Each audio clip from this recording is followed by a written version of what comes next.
in relationship to Deborah's question, when I first scheduled the class, year-long curriculum, I schedule it for 2 hours. And if I cover the material in an hour and a half, then we go an hour and a half. Most times we've gotten through in an hour and a half of what I want to cover that week. So, but I don't know that we will, I don't think we'll cover what I want to cover today in an hour and a half. So just know that I have to schedule them for 2 hours completed when I'm complete with the material, which may be an hour and a half. So there you go. Okay, now I'm going to show you something here. Again, going back to the website that I've set up for you. Now here's the space for class number 3. You see, there's no video there yet. There's no resources there yet, but I published it so you can see one thing down here. Here is a place for comments. You see? So when you go to the website, I posted the question I asked you. So what would happen is if we started to use this a little bit more, that you go to the website, there's how you get into the room. Here's the different things that you can access. Here's the videos you're going to listen to again. And down here is a place, make comments. Because I'm not going to do Facebook page, a group for this course. So here's what will be common. So the home page, which is where you can always access the home page. But here's where we're going to have, lo and behold, your community list here. It's not there yet, but I put it there so I could remember to make it there. Remember, any of you who did the Heart and Soul course, which was a 4-hour, actually we covered it in 3.5 hours, about career possibilities, that's included in this year-long course. You can always go back and watch those videos. Your tag sessions, your personal tag sessions, you get a discount on. We have some amazing products from the Crystal and Harmonics with Susan Mabity, you get a discount on. If you want to be put on the list to think about a tag facilitator, there it is. If you want to think about being a Galactic Odyssey facilitator, there it is. So there you go. So I just wanted to encourage you to go and make some comments, start talking to each other, and then start reading each other's comments by way of that website. Okay. So Sharon, what's that website again? I'm sorry. I'll send it to you by email. Okay, thank you. I'll send it to you all by email so you'll have it. And it's not the one I gave you. The one I gave you was an introduction. The one I gave you today, all of you got it for today, that's for the introduction, but it won't take you into the course. So I'll send you a different link after the class today that will take you into the course. So know that. So, when you're trying to solve a problem, it's really important to know what the problem is. Because if you don't know what the problem is, you're going to solve something that's not a problem or isn't the complete problem. So we've been working on concepts that weren't true from our galactic journey. We've been working on concepts that said all there is love and fear. Just get yourself out of duality. Everything's good. Well, it's true and it's not true. Not enough is just a personal creation. Well, it's true and it's not true. Outsiders are not out of balance, for example. They are not part of our family. We can't use white light, purple, violet flame, prayers and prayers and prayers for peace, and have that type of energy removed from our planet because they aren't out of balance. They have their own specific agenda. They are very clear. They are very focused, and they're doing what they said they wanted to do. So you're not going to get rid of domination energy with all the love, white light, violet flame in the world. It's not true. We are all connected and we're all one. It's true, but it's not the total picture. So I'm going to again share screen with you as we unfold this a little bit further. With those energies in this world, never corrected. In 1989, when I went to my guides, I'd been working with this team for 18 years, not for other people, but for how do I guide myself with, as the head, a widow with 9 little children she was in charge of. How do I, what do I do in my life? And they were absolutely the best set of directors, advisors I could have ever had. Wisdom keepers. They were incredible. So when I discovered energy work and affirmation work and healing work, and saw that we were still cycling in stuff after these hundreds and thousands of years, I didn't know how long, but I knew at least 100 years, the information of love and light and affirmation and had been around, we were still cycling. And I said to my team who live in those spiritual worlds, I want to do it differently. I want to not do the symptoms. I'm not willing to do onion layers. I want to go to the cause. What is causing the fact that humanity is cycling in pain?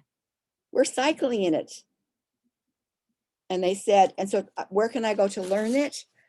And they said, it is not being done that way on the planet.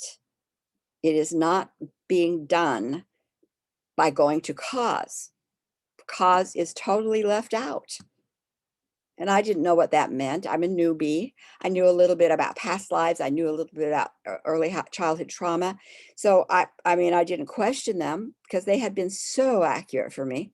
So I said, okay, what do we do then? They said, we will teach you so that you can get to cause. That's what you're asking for, to get to cause, understand cause, be able to remove cause, so that in cycles of entrapment and pain can then dissipate. I said, yep, that's it. Small matter, right? And that's when they said, there is not just 2 worlds that you live in, earth of pain and heaven of wholeness. That's a fallacy. There are 8 worlds, your families, your divine families, soul, I just, at that point, soul, have traveled through, and that entire journey is left out. And it's in that journey that the woundedness happened and continues to exist. This is the cause. And by 89, it hadn't been addressed. By 89, it hadn't been addressed. We'd been on the planet for 600,000 years. Okay, here's the cause. Not enough is a broadcaster. We feel it down here. Broadcasting of untruths so that we believe what's not true. We feel it down here. Our spiritual gifts cut off from us, even spiritual insight, even the value of spiritual things cut off from us down here. Cycling, being 10%, 20%, and then I collapse. 10%, 20%, then I collapse. Here, this is where it was not healed. So it was in the late 90s that a client came to me, a young man who found me. He said, I don't know why I'm coming to you because it's not what I usually do. He had lots of degrees, college degrees, but he said, I am experiencing and have been experiencing sticky fear, and I can't get rid of it. And somebody mentioned that you can do weird stuff, and I'm willing to try weird stuff. So here I am. So I doing one-on-ones. I put someone on a massage table, fully clothed, put a blanket on them to hold, because I'm going to put stones, nature things around them to make stable energy. And then I'm going to check their chakras. I'm going to check in with their higher self, etc., etc. And I had never heard of sticky fear. So I don't know what's going on, but I know that there are beings in the unseen of his team and my team. They know what's going on. So we start working the energy, and then I go into a place to say, what is this sticky fear? And so traveling back to where sticky fear existed way long ago, I didn't know how far back we were going. And here this being is in more of a soul body, really. And he's indicating that he said, I'm cut off from source. And I said, that's not possible. So it must be you misunderstand, because we have an experience, we interpret it, and it's not quite in alignment, but we interpret it in a way that's not true. So I'm going like, so I'm thinking, okay, all I have to do is have him reframe his sensation, because he's not cut off from source. He'd be dead, it's not cut off from source. And my team said, stop. Whenever I go off onto a tangent of assumptions, my team says, stop. Okay, he said, stop.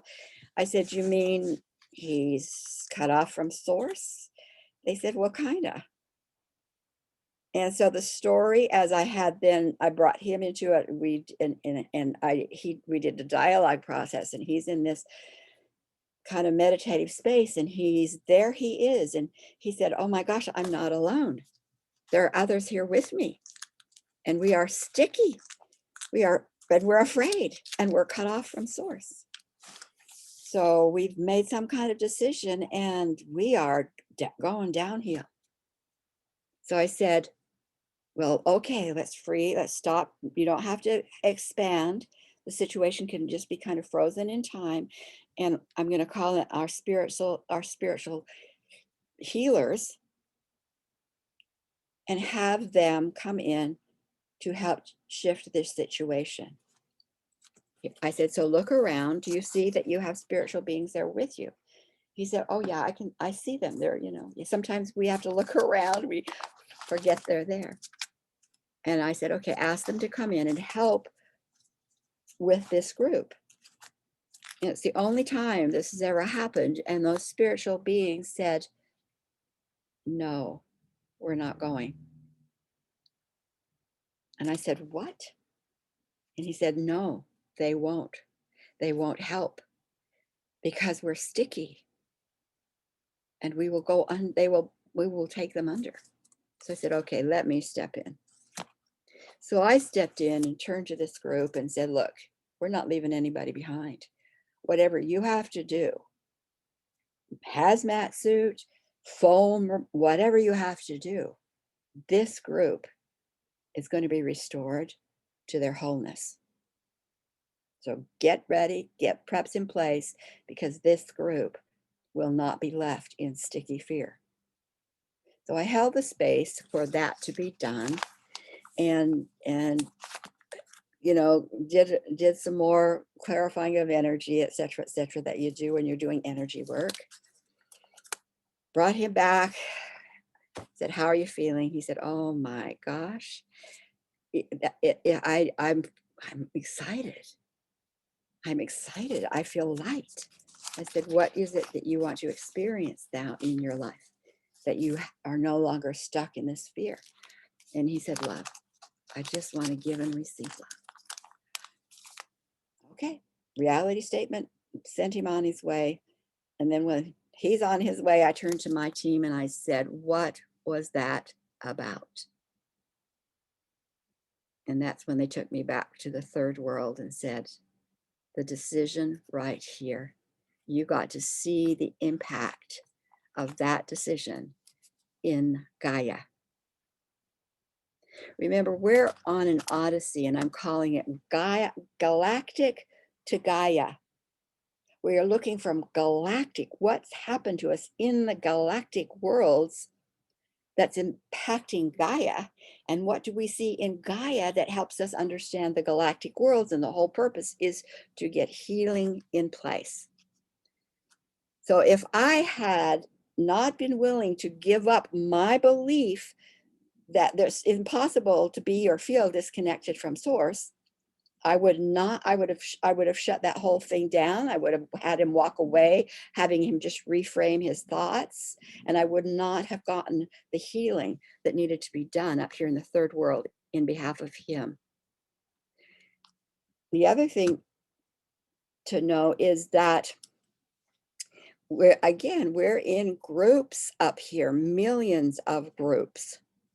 And now in those groups, we have outsiders. These beings are no longer out here. They're in with us, and they start to invite their friends in, and our energy starts to diminish.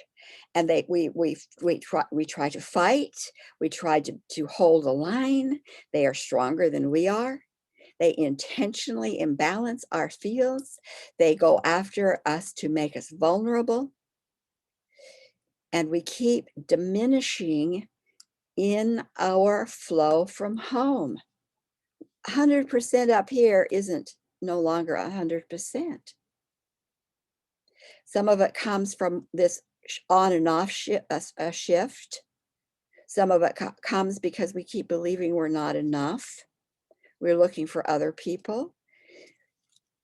But then another thing we did in these worlds, in groups, we got the picture. These guys are out to use our energy. So in a group, a collective of, let's say, 50 million, we've got to survive. We've got to figure this out. We're not giving up.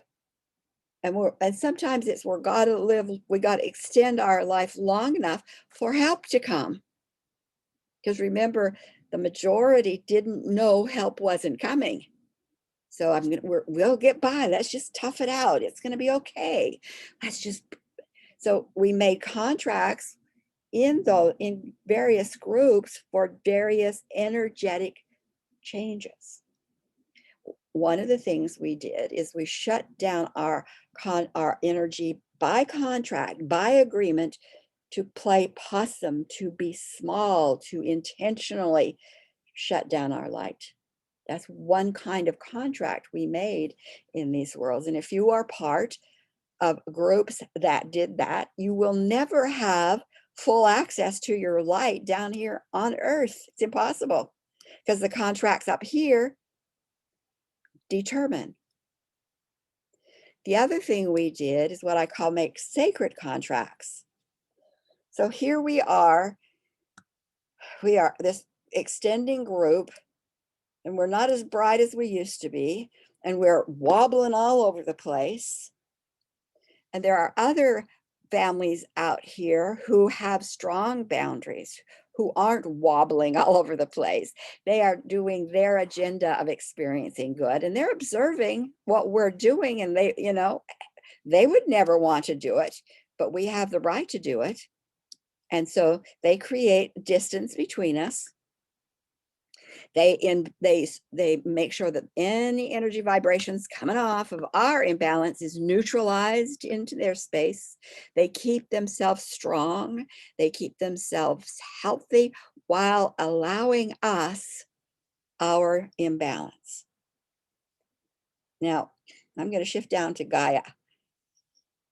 How many of you, and you don't have to raise your hand or anything, but just to think about, how many of you have either family members or friends who are in horrendous, imbalanced life experiences?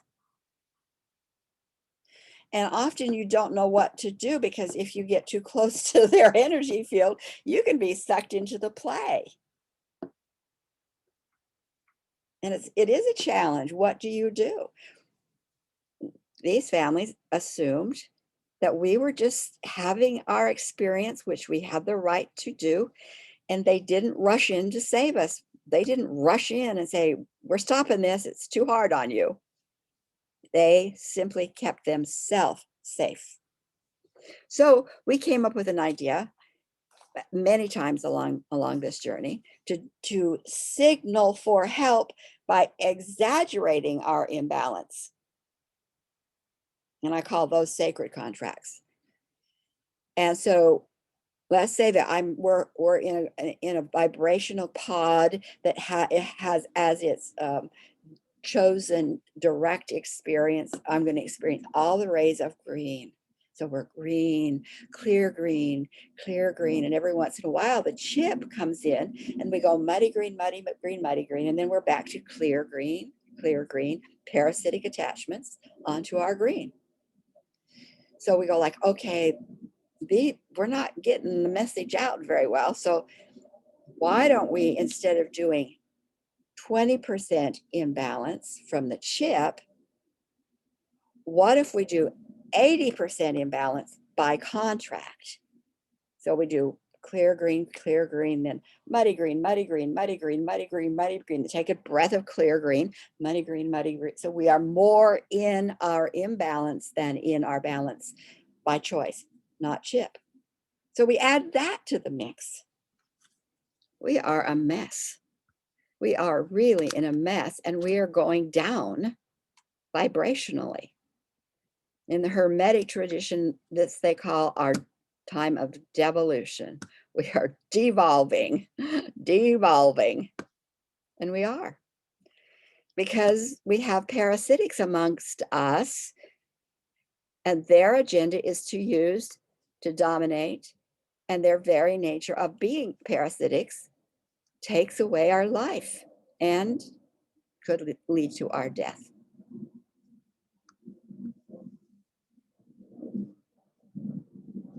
This is our galactic history.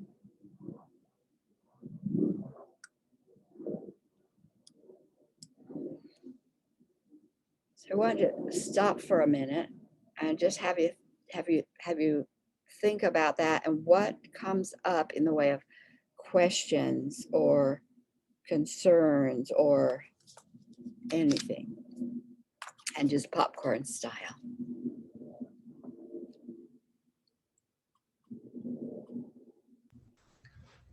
What you just explained, I know with the chip, certain things happened at a 20% rate.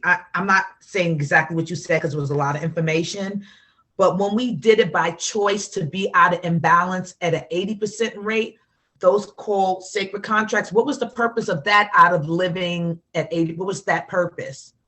It was to signal to those outside of our families that we were really in trouble and needed help. It's like if you're in a village and 3 people in the village have measles.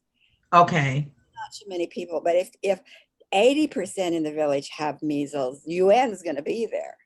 Okay. We tried lots of different ways to ask for help, you see, and it's our experience. We have the right to the experience. So we were trying in various ways to let others who maybe could help us know that we needed help. So I know you're going to go on, and if I'm jumping the gun, because I was trying to make sure I understood everything, it was those outsiders that were to the left that you showed when you were showing the demonstration that didn't come in because we had the right to choose whatever path we wanted. Those are the ones we were waiting to help us? Those on the left are the ones that came in and became part of our live stream. Those are outsiders whose agendas are to dominate. So on my screen, that was the right side when I was looking at it. But you were showing that there was another team that was just watching us. Yeah, I don't have a form for them right here. Okay, but who are we waiting to save us? The 13th group. But they weren't there. They blended in, and I'm just trying to make sure I'm understanding. Or should I just wait and you're going to continue down this path? No, because the 13th group bought the lie that they weren't enough. So when the first group said, okay, we're ready, the 13th group had already become very divisive. Some said we can, some said we can't, some said we will, some said we won't. And I didn't, and this is I'm not hearing this, Spirit. I didn't say that. So the 13th group, when the first group said, okay, we're through with this experience, we're ready to be stabilized so we can eliminate the chip, the 13th group were so divisive from the belief they weren't enough, and Okay. out they would get sucked under. And so they were that those who went to reach out were pulled back, and the 13th group's ability to do what they had been assigned to do was not possible. They didn't have the unified strength. They had already been broken up with "you're not enough." Okay. And then by the time we got to the 80% of us doing it intentionally to get the help, there was nobody there to save us. But yeah, nobody got the message. People weren't, and the families outside of our group weren't getting the message. They just knew we were doing crazy things and they didn't want any part of it. Okay. Now I understand. Thank you. That.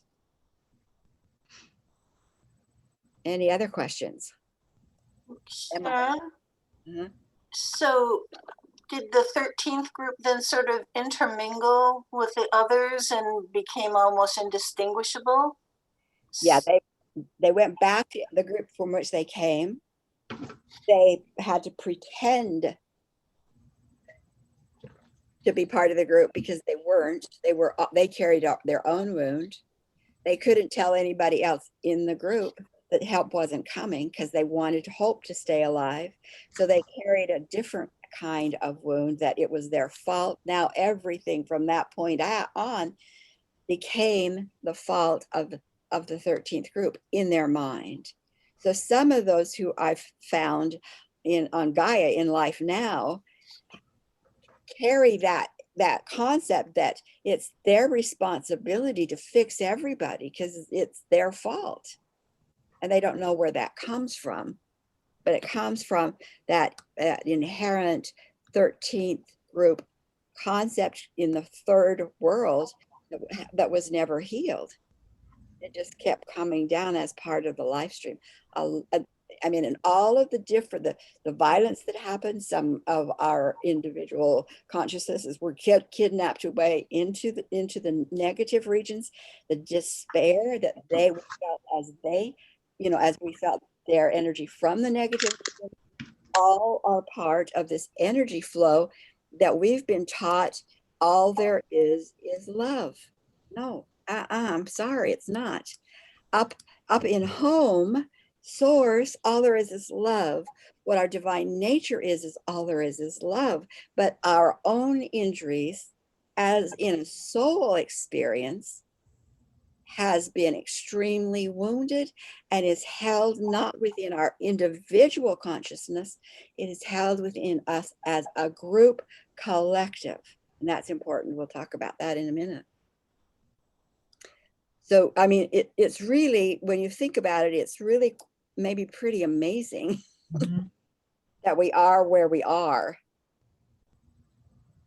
because that energy has been feeding us. It's been foundational to us. The survival, can we just get through the day, has been a foundational energy, frequency, harmonics, and songs that has been singing to us deeply inside. So I just want to make sure I understand this last part you just said after Emma's question. Some people maybe with that savior syndrome within their energy field in life that feel like they got to save everybody in the family can be part of that 13th group. Yep. Interesting. Yeah. Wow. This is so much fun, Sharon. I'm hoping it's fun because, I mean, we haven't even got to what's really fun, but because the corrections are really important to know.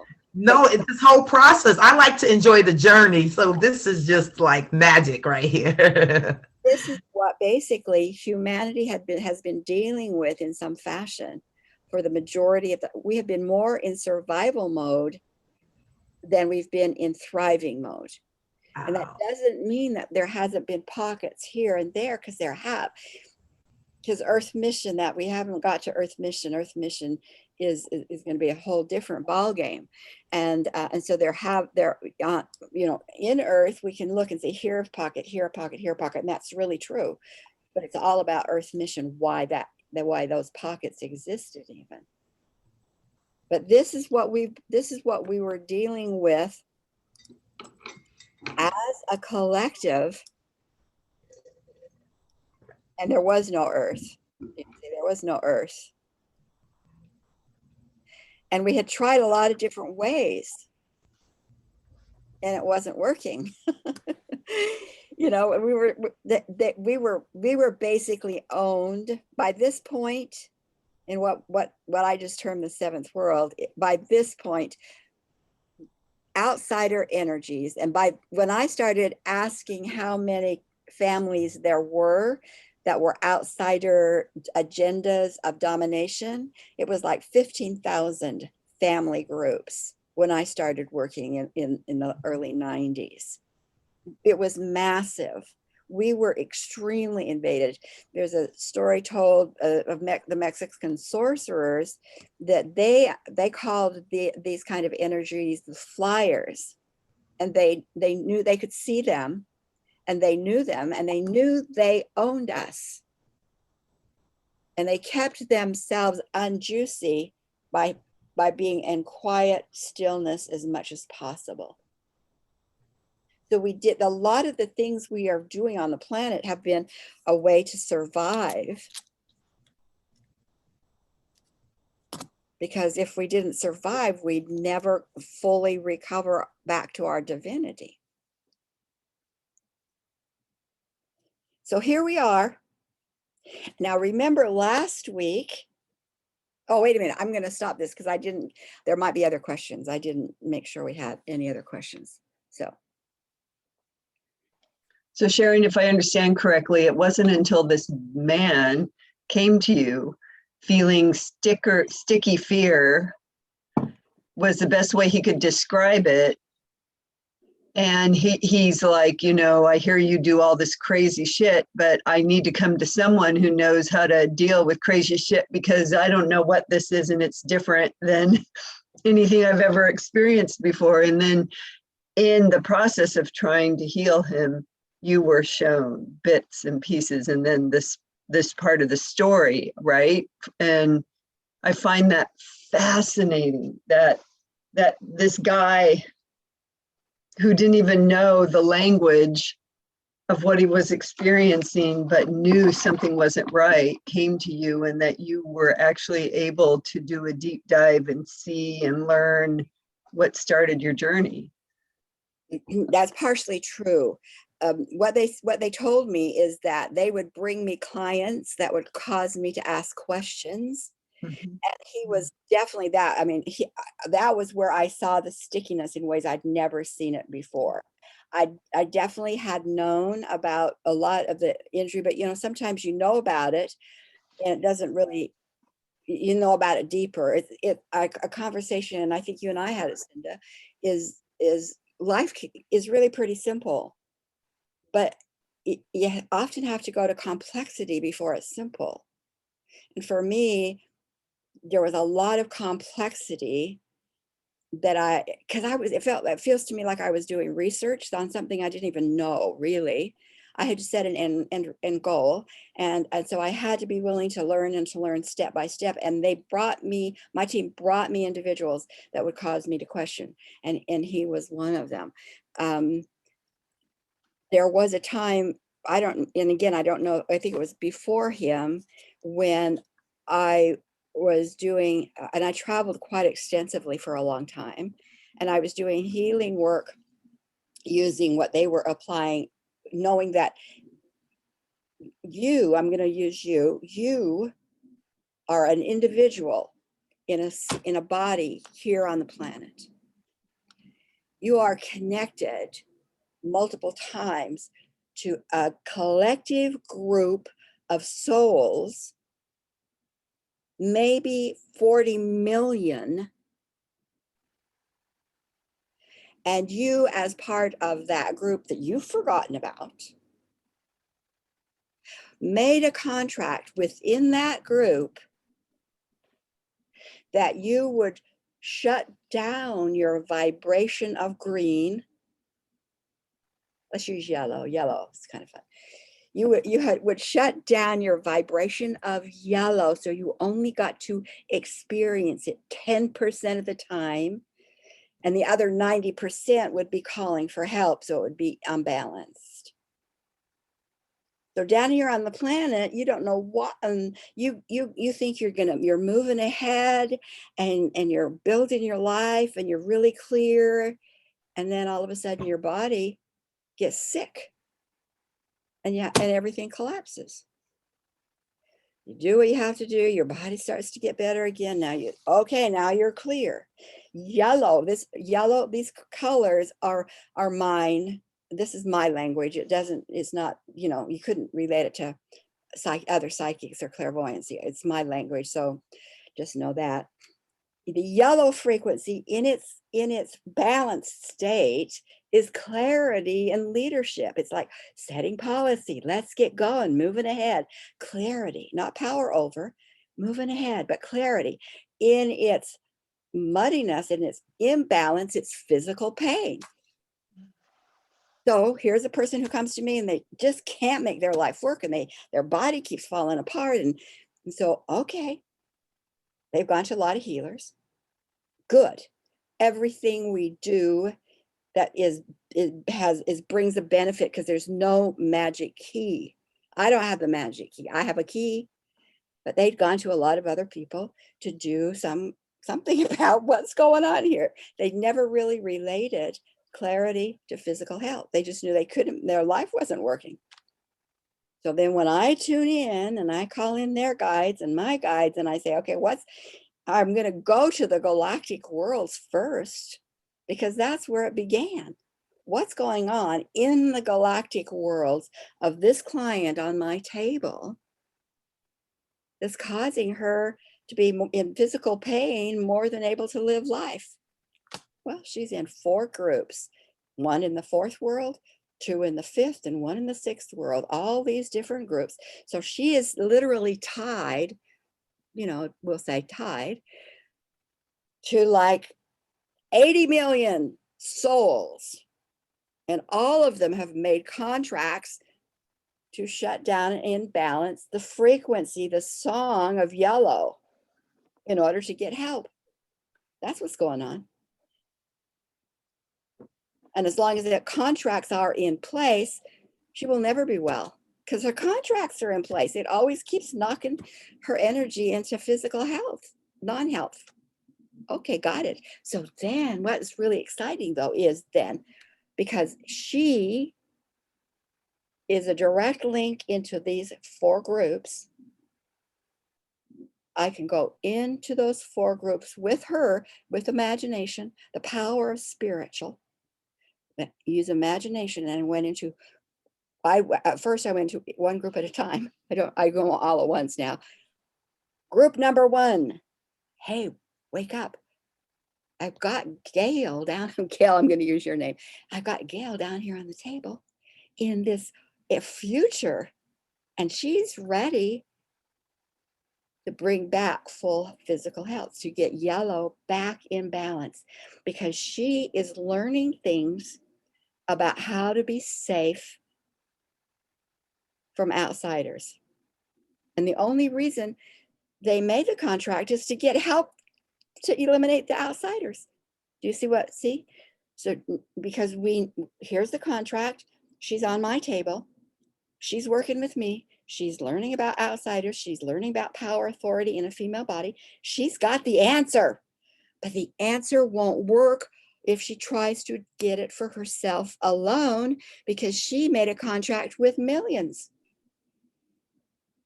Great. Now we go to each of those groups and we say to the group, wake up. I usually have to wake them up, because like they're out to a lot. I mean, it's been tough. Wake up. Gail is back with the answer. And here's the answer. And we give them the answer so that they, in their space, can begin being that authority to say anything in this space of the galactic worlds, we are clearing of parasitics. So by working on 1 here in Gaia, knowing about galactic, we literally could clear 80 million souls or more in those galactic worlds, and a portion of those are in physical bodysuits, and they don't even know why all of a sudden they're waking up, because they didn't come to me.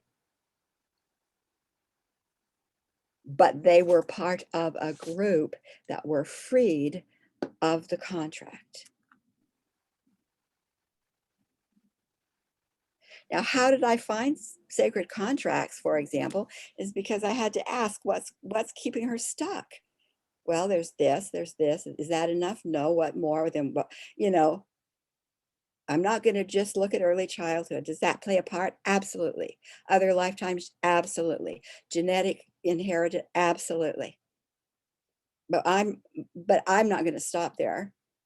I'm going to keep saying what more, what more, what more, what more. And if we have to do 2 or 3 sessions to get to the group of, and then not more cause, then we'll do that.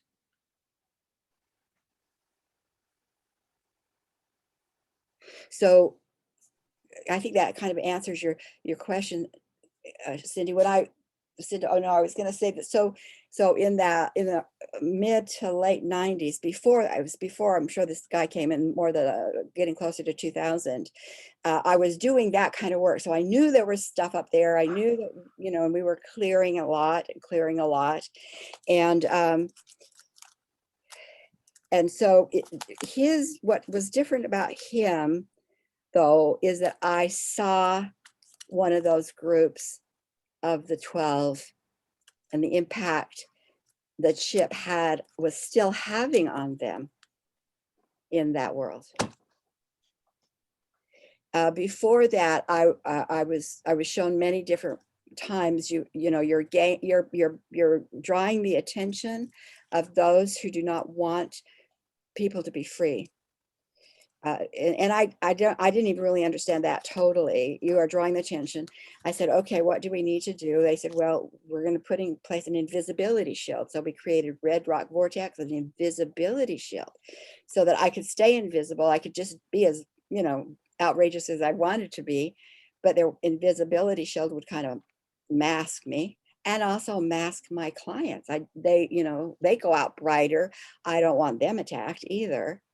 So we started with an invisibility shield, and then eventually a group showed up by my bed that were they showed up as dots of light that showed up in this part of my field. Open eyes, closed eyes, it didn't matter.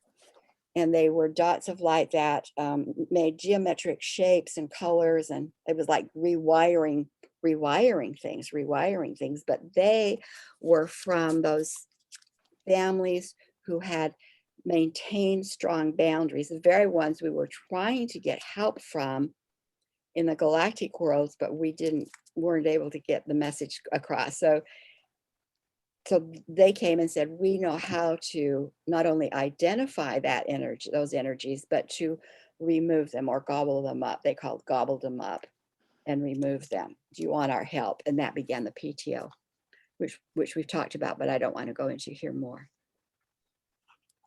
Any other questions about our incredible journey? Your personal journey is fascinating. So I'm so glad you're sharing your personal experiences. Yeah, I think value is that, trust your experiences, trust what has happened to you, Sharon, Yes, at Emma? the beginning of this session, you said that you're kind of using the Curiosity family as the discussion. I mean, is this what happened to each of the other divine families, or just the Curiosity folks? Yeah, we've got about 3 minutes left, and I'll kind of summarize. The other families didn't divide, they stayed unified. The 13th, the Curiosity family became very fractured. When we first found them, they were extremely fractured. And so that's why we needed to get them done first. And whatever we learned from them, I thought that was the only family. Whatever we learned in adjusting and removing, etc., with this family, then we could apply to the other families. The other families were younger. They had, some of them might have only gone through 5 worlds because they started later. And and as far as I can have been told, they didn't ever divide into smaller groups. They were always like a pod. Okay. Now, why is it important? Because we've corrected huge, I would say almost 100% in the galactic world are now corrected. I'm going to maybe tell you a little bit, I'll tell you a little bit more about that next week because it's important. But why is it important if it's already corrected? Why is it important to you? Because galactic worlds are like space away from you until you grab hold and pull it close. Then you collapse the time, you collapse the space, and now you and the correction are made. So last week, remember, I said one of the things that we learned, a takeaway from this experience, is that a divine family, as it's making plans to extend, need to have on the design team a PTO type group that so they can put in really secure boundaries and sensitivity so that they can identify and remove. So going back to Spirit's question, a reality statement for you would be something like this. I have a divine sensitivity system that discerns outsider energy at even that any wave, and neutralizes it and removes it back to its home of origin. That becomes part of your boundaries. Guardian circles do that, but you can claim it for yourself. So as we go through what we have done to make corrections, then what you do is take the correction, anchor it in behalf of yourself and all to whom you're connected in love, which is the reality shift. So that boundaries, I have boundaries from the beginning of time. However you want to say it, you can say it in any way. It's better you say it in your words, by the way. I have a system within my boundary setting that identifies outsider domination energy and removes it totally. My boundaries have zero tolerance for outsider energy of domination. You see, the value of knowing what has been, knowing what corrections has been made, is that you own it for yourself, those you love, and it collapses the time instead of it just kind of beginning, and eventually it will get to you. Bring it in now. So next week, here's what I'm going to do, and I think it'll work. I think it'll be good. Next week we're not meeting because I'm opening up a half-hour space of time for you and I, eat one at a time, to have a conversation. So we will skip a group meeting next week and have instead one-on-one conversations. We'll do periodic, we'll skip a week and have you in smaller groups that week. But this time I wanted to have conversations with each one of you. And that was the best way I could think to do it. So no class next week, but there will be a link with this material that you can go onto my online scheduling calendar and find a time that works for you.